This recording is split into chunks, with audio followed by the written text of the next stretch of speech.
Kali ini kita akan belajar mengenai hierarki di dalam gereja Katolik.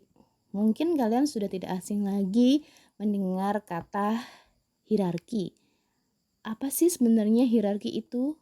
Dan apa hierarki di dalam gereja Katolik? Siapa saja yang disebut hierarki di dalam gereja Katolik?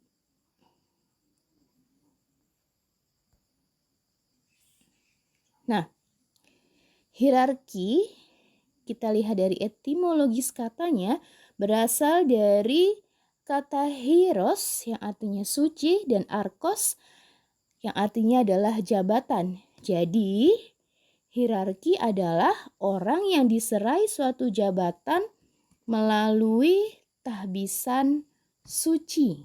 Nah, siapa saja orang yang diserai jabatan melalui sebuah tahbisan suci?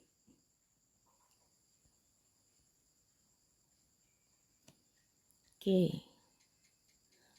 Nah, kita lanjut. Di dalam hierarki sering terjadi kesalahpahaman mengenai apa itu hierarki, mengenai siapa saja yang menjadi anggota di dalam hierarki. Nah, mari kita lihat kesalahpahaman yang sering terjadi itu. Yang pertama, kardinal. Kardinal adalah tingkatan hierarki. Pada umumnya sering salah menangkap bahwa kardinal itu termasuk ke dalam hierarki. Nah, tadi sudah dijelaskan bahwa hierarki itu adalah orang yang diserai jabatan melalui tahbisan suci. Nah, apakah kardinal itu menerima suatu tahbisan suci? Apakah kardinal itu ditahbiskan? Nah, kardinal tentu bukanlah jabatan yang diterima melalui tahbisan suci. Apa pernah kalian mendengar tahbisan bagi kardinal? Pastinya belum kan? Nah, oleh karena itu, kardinal bukanlah tingkatan di dalam hierarki. Karena seseorang yang menjadi kardinal itu tidak ditahbiskan. Yang kedua, biarawan biarawati adalah bagian dari hierarki. Nah, biarawan biarawati sendiri juga tidak mendapatkan sebuah tahbisan suci. Maka biarawan biarawati tentunya tidak termasuk ke dalam hierarki. Oke, kita lanjut. Nah, dasar kitab suci. Apa sih yang mendasarkan bahwa hierarki dalam gereja Katolik itu? Kita melihat dari bacaan kitab suci. Dari Matius bab 16 ayat 18 dan dari Yohanes bab 21 ayat 17. The third time he said to him, Simon, son of John, do you love me? Peter was hurt because Jesus asked him the third time, do you love me? He said, Lord, you know all things, you know that I love you. Jesus said, feed my sheep.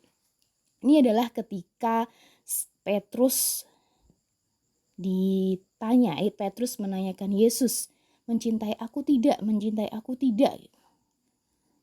Lalu ini adalah perintah bagi Petrus untuk menggembalakan domba-domba yang diperintahkan langsung oleh Tuhan Yesus. Nah, gambar satu lagi dari Matius ini adalah di batu karang, yaitu Yesus menunjuk Santo Petrus untuk menjadi pemimpin para rasul, dan disitulah dididikan gereja untuk yang pertama kali. Nah, disitu juga awal dari sebuah hierarki di mana Petrus ditunjuk sebagai pemimpin dari ke-12 para rasul.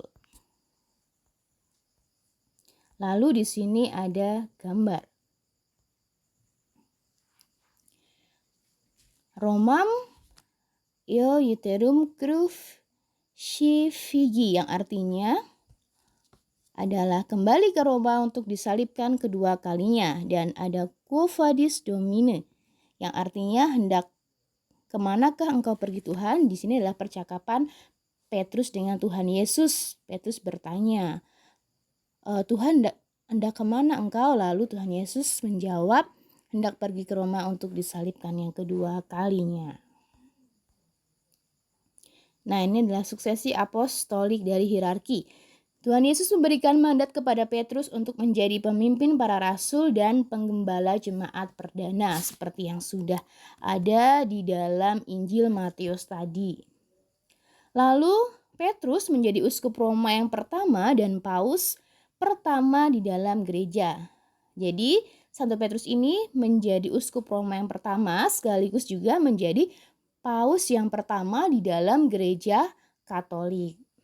Nah, sepeninggal Santo Petrus, jabatan paus sebagai gembala utama dan wakil Kristus diserahkan kepada Linus dan diteruskan secara turun-temurun hingga Bapak Paus Fransiskus saat ini. Nah, lalu kita lihat kesaksian Bapak Gereja.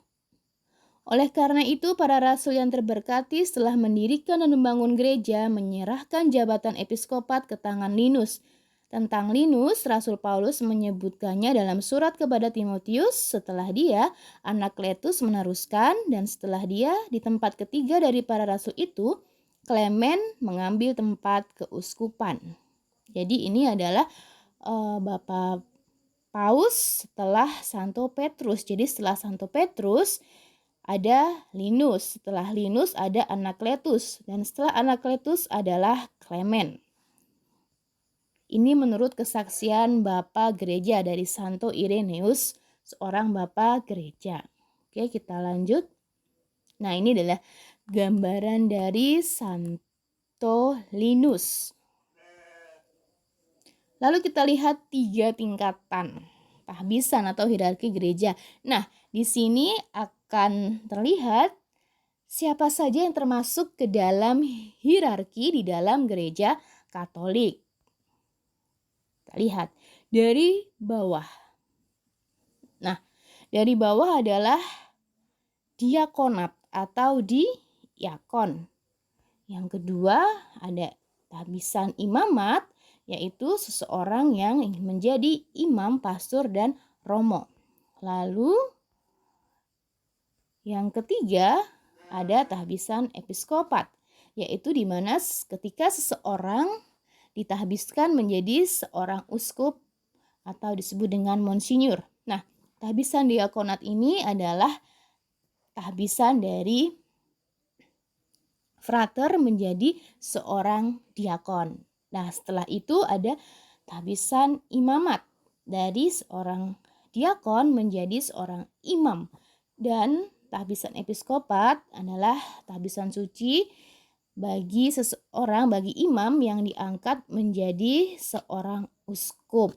Itu episkopat. Nah, imamat sendiri dibagi menjadi 2, yaitu imamat diosesan dan juga imamat religius yang tergabung di dalam ordo. Nah, di mana ordo itu ada banyak sekali seperti Serikat Yesus, seperti apalagi yang kalian tahu dari ordo-ordo yang ada di dalam imam religius, ada MSC, ada SCY, ada OKAM, ada OFM, ada OSF, dan masih banyak yang lainnya.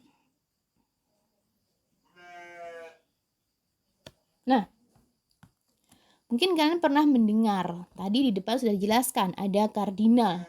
Jadi siapa sih itu kardinal? Siapa itu nuncio? Nah, kardinal itu bukan bagian dari struktur hierarki, melainkan suatu jabatan atau gelar gerejawi.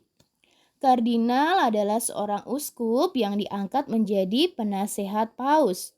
Mereka biasanya tinggal di Vatikan dan memegang komisi yang ada di dalam Vatikan. Jadi sampai di sini jelas ya bahwa kardinal itu bukan merupakan hierarki, tapi masuk ke dalam suatu jabatan atau gelar gerejawi. Nah, nuncio.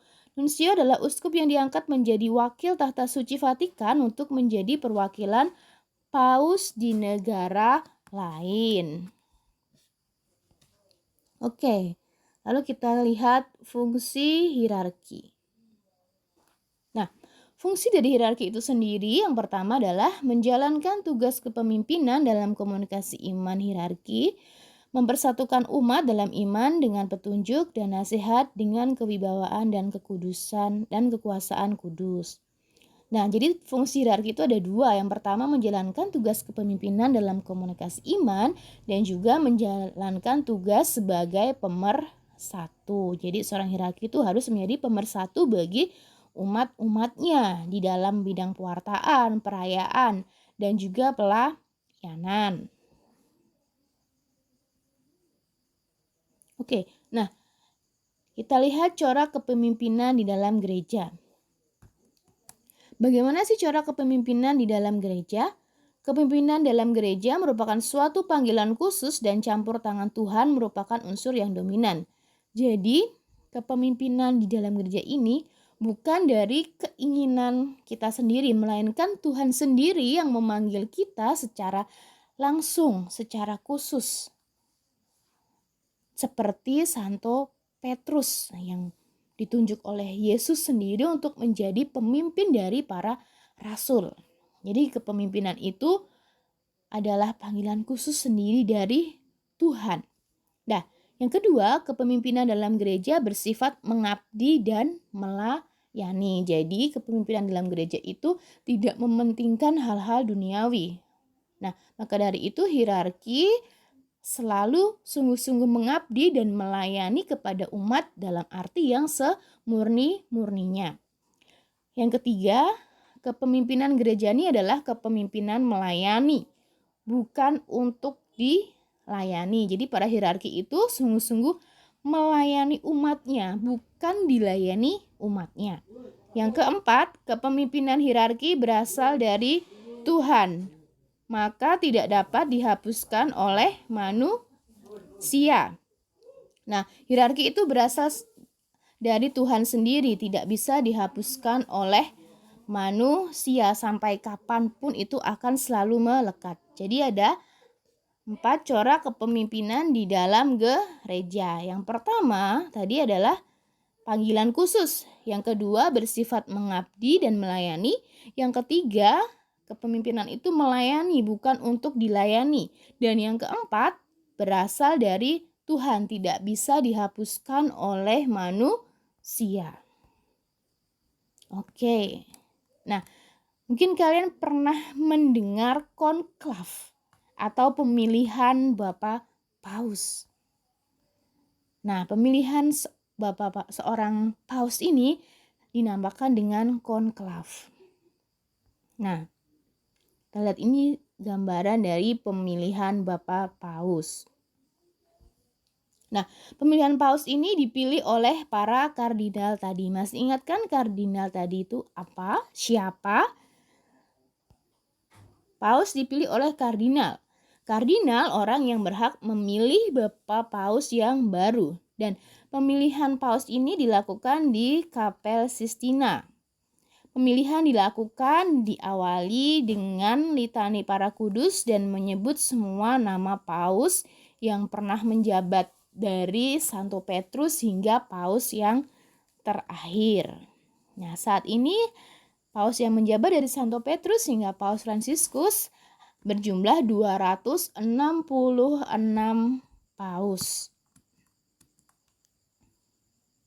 Pemilihan paus baru dilakukan apabila paus yang menjabat meninggal dunia ataupun mengundurkan diri. Jadi jabatan paus ini tidak terhitung rentan waktu, tapi selamanya sampai itu ketika seorang paus mengundurkan diri, seperti pernah terjadi pada Bapak Paus Benediktus yang ke-16. Nah, setelah Bapak Paus mengundurkan diri, barulah dipilih paus yang baru.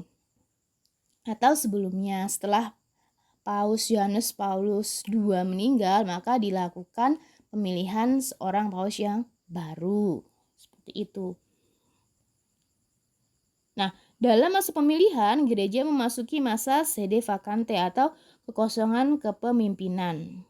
Untuk sementara, tahta suci diurus oleh seorang kardinal Camerlengo. Jadi ketika gereja Katolik di seluruh dunia itu sedang memasuki masa kekosongan, tidak memiliki pemimpin tertingginya, nah itu kita sedang ada di dalam masa sede vacante. Nah, semboyan kepemimpinan gereja. Nah, di sini ada gambar orang Bapak Paus yang mencium kaki ya. Mungkin kalian pun belum pernah ya melakukan hal ini. Mungkin dengan kedua orang tua pun juga kalian belum pernah melakukan hal seperti ini. Tapi inilah yang dilakukan oleh seorang pemimpin gereja, oleh seorang Bapak Paus yang mencium kaki umatnya karena benar-benar sungguh mencintai umatnya, melayani umatnya dengan semurni-murninya, dengan tulus hati. Nah, semboyannya seperti Sit Transit Gloria Mundi, kemuliaan dunia hanya sekejap asap. Servus Servorum Dei, nah di sini hamba dari para hamba Allah. Bukan kamu yang memilih aku, tetapi akulah yang memilih kamu. Ini ada gambar dari Papa Paus Francis.